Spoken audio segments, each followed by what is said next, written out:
दोस्तों, क्या आपने कभी महसूस किया है कि आपकी जिंदगी में कुछ कमी है, लेकिन समझ नहीं पाते कि वो कमी क्या है? क्या आपके मन में भी ये सवाल उठता है कि दूसरे लोग इतनी तरक्की कैसे कर लेते हैं और हम वहीं के वहीं क्यों रह जाते हैं? दोस्तों, हम सभी के अंदर सपने देखने की काबिलियत होती है, लेकिन कई बार हम डर, असफलता या लोगों की बातों से इतने प्रभावित हो जाते हैं कि अपने सपनों को छोटा कर लेते हैं। पर दोस्तों, जरा सोचिए, अगर आप अपने सपनों को बड़ा बनाएं और उन्हें पूरा करने की हिम्मत जुटाएं, तो आपका जीवन कैसा हो सकता है? दोस्तों, आज की यह कहानी आपको न केवल प्रेरित करेगी, बल्कि ये भी सिखाएगी कि सपने देखना क्यों जरूरी है और उन्हें पूरा करने का सही रास्ता क्या है। तो दोस्त, चलिए इस सफर की शुरुआत करते हैं, जहां आप खुद को पहचानने और अपने सपनों को बड़ा करने की हिम्मत पाएंगे। दोस्तों, कहानी को अंत तक जरूर सुने, क्या पता इस कहानी को सुनने के बाद आपकी किस्मत बदल जाए। तो चलिए दोस्तों, समय को ना बर्बाद करते हुए कहानी को शुरू करते हैं। दोस्तों, पुराने समय की बात है। एक छोटे से गांव में रमेश नाम का एक युवक रहता था। उसका जीवन बेहद साधारण था। सुबह उठकर खेतों में काम करना, शाम को गांव के चबूतरे पर बैठकर दिन भर की बातें सुनना। बाहर से देखने पर वह एक सामान्य, शांत और संतुष्ट व्यक्ति लगता था, लेकिन उसके दिल में हमेशा एक अनकही बेचैनी छिपी रहती थी। जब भी वह गांव के अमीर और सफल लोगों को देखता, उसके मन में सवाल उठते, ये सब कैसे करते हैं? इनके पास इतनी संपत्ति, इतना नाम कैसे है? मैं ऐसा क्यों नहीं कर सकता? रमेश भीतर ही भीतर खुद पर नाराज होता। वह सोचता था कि शायद किस्मत ने उसके लिए कुछ खास नहीं लिखा, लेकिन हकीकत यह थी कि उसने कभी बड़े सपने देखने की हिम्मत ही नहीं की। उसे डर लगता था कि अगर उसने कुछ बड़ा सोचा और वह असफल हो गया, तो लोग उसका मजाक बनाएंगे। दिन रात यही सवाल और डर उसे घेरे रहते थे। उसे लगता था कि उसका जीवन ठहर गया है, लेकिन यह समझ नहीं पाता था कि इसे आगे कैसे बढ़ाया जाए। रमेश के मन में उठते सवालों और बेचैनी का कोई अंत नहीं था, लेकिन इन सवालों का कोई जवाब उसे नहीं मिलता था। एक दिन अपने इन्हीं विचारों से परेशान होकर रमेश गांव के बाहर बहती नदी के किनारे जा बैठा। नदी का पानी शांत था, लेकिन उसके भीतर का तूफान थमने का नाम नहीं ले रहा था। वह पत्थर पर बैठा दूर बहते पानी को देख रहा था, मानो उसके सवालों का जवाब नदी की धाराओं में कहीं छुपा हो। उसका मन बार बार खुद से पूछ रहा था, क्या मैं जीवन भर ऐसे ही सादा जीवन जीता रहूंगा? क्यों मेरे सपने इतने छोटे हैं? आखिर बाकी लोग इतना कुछ कैसे हासिल कर लेते हैं? उनकी हिम्मत कहां से आती है? जैसे जैसे सूरज ढल रहा था, रमेश की निराशा और गहरी होती जा रही थी। तभी दूर से एक बूढ़ा साधु अपनी लाठी टेकते हुए उस ओर आता दिखाई दिया। सफेद वस्त्रों में लिपटे साधु के चेहरे पर गजब की शांति और तेज था। रमेश को इस हाल में देखकर वे ठहर गए। साधु ने रमेश की ओर देखा और मुस्कुराते हुए पूछा, बेटा, यहाँ ऐसे उदास क्यों बैठे हो? क्या बात है जो तुम्हें इतनी परेशान कर रही है? रमेश ने झिझकते हुए अपनी आंखें उठाईं और कहा, महाराज, मैं समझ नहीं पाता कि बाकी लोग इतना सब कैसे कर लेते हैं।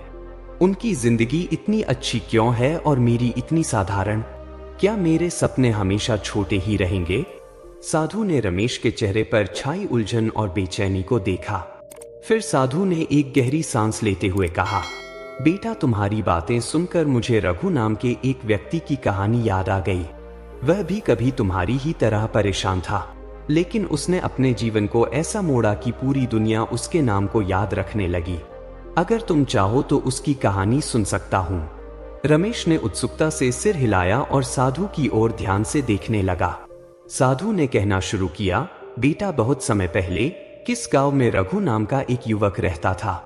रघु बेहद गरीब था।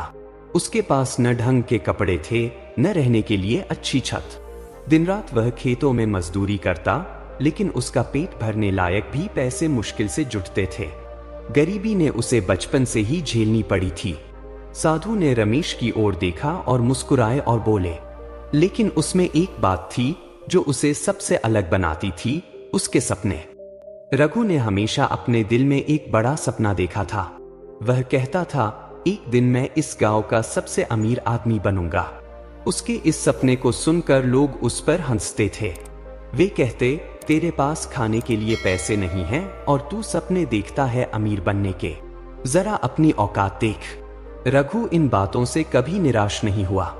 उसने ठान लिया था कि चाहे जितनी भी मुश्किलें आएं, वह अपने सपने को पूरा करेगा।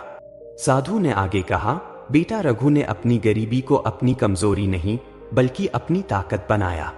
उसने सोचा, अगर मैं अपनी स्थिति बदलना चाहता हूं तो मुझे खुद पर भरोसा करना होगा। यहाँ कोई और मेरी मदद नहीं करेगा।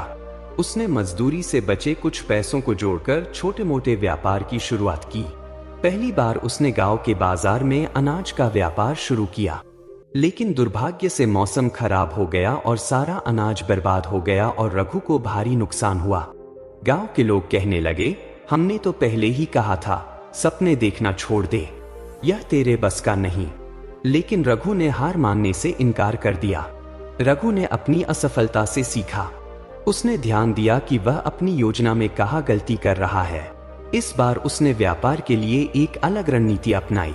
उसने गांव के बाहर के बाजारों में जाकर छोटे व्यापारी से सीधा संपर्क किया, लेकिन दूसरी बार भी उसे सफलता नहीं मिली। इस बार ग्राहक नहीं मिले और उसका निवेश डूब गया। गांव के लोग फिर हंसे, लेकिन रघु ने उनकी बातों की परवाह नहीं की। उसने खुद से कहा, लोग क्या कहते हैं यह मायने नहीं रखता, मायने रखता है कि मैं क्या कर सकता हूँ। साधु ने रमेश की ओर देखकर कहा, बेटा तीसरी बार रघु ने अपनी सारी बचत लगाकर जोखिम उठाने का फैसला किया। उसने गांव में एक अनोखी दुकान खोली जहां खेती से जुड़ी सभी चीजें मिलती थी। यह गांव में पहली बार हुआ था। धीरे धीरे उसकी दुकान चल निकली। आसपास के गांव वाले भी उसकी दुकान से सामान खरीदने के लिए आते। अब गांव के लोगों ने उसकी मेहनत और दूरदर्शिता को सराहा। कुछ ही वर्षों में रघु ने इतना कमा लिया कि वह गांव के सबसे अमीर व्यक्तियों में गिना जाने लगा। साधु ने रघु की कहानी का सबसे अहम हिस्सा साझा करते हुए कहा, लेकिन रघु की सफलता का असली कारण उसका आत्मविश्वास और बड़े सपने थे। उसने अपनी गरीबी को कमजोरी नहीं बनने दी। वह बार बार गिरा, लेकिन हर बार खड़ा होकर फिर से कोशिश की। उसने सीखा कि सपने केवल देखे नहीं जाते, उन्हें जिया जाता है। साधु ने रमेश से कहा, रघु की कहानी हमें सिखाती है कि अगर तुम बड़े सपने नहीं देखते तो तुम्हारा जीवन भी छोटा रह जाएगा। सपने तुम्हें रास्ता दिखाते हैं और आत्मविश्वास और मेहनत तुम्हें उस रास्ते पर आगे बढ़ाते हैं। लोग हंसेंगे, असफलता मिलेगी, लेकिन तुम्हें इन सब से डरना नहीं है।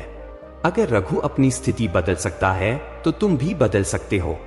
बस अपने सपनों को बड़ा रखो और उन्हें सच मानकर उनके पीछे लग जाओ। साधु की कहानी सुनकर रमेश के दिल में एक नई ऊर्जा का संचार हुआ।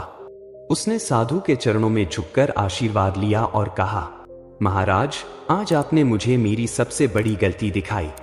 मैंने कभी बड़े सपने देखने की हिम्मत ही नहीं की, लेकिन अब मैं अपने जीवन को बदलूंगा। साधु मुस्कुराए और बोले, याद रखो बेटा, सपने तुम्हारे जीवन का आकार तय करते हैं। अगर तुम्हारे सपने बड़े होंगे तो तुम्हारा जीवन भी बड़ा होगा। उस दिन से रमेश ने अपने जीवन को एक नई दिशा देने का संकल्प लिया।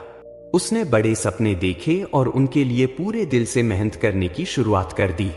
दोस्तों, यह थी आज की हमारी प्रेरणादायक कहानी। अगर इस कहानी ने आपके दिल को छुआ हो या आपको कुछ नया सोचने और करने की प्रेरणा दी हो, तो हमें कमेंट करके जरूर बताएं।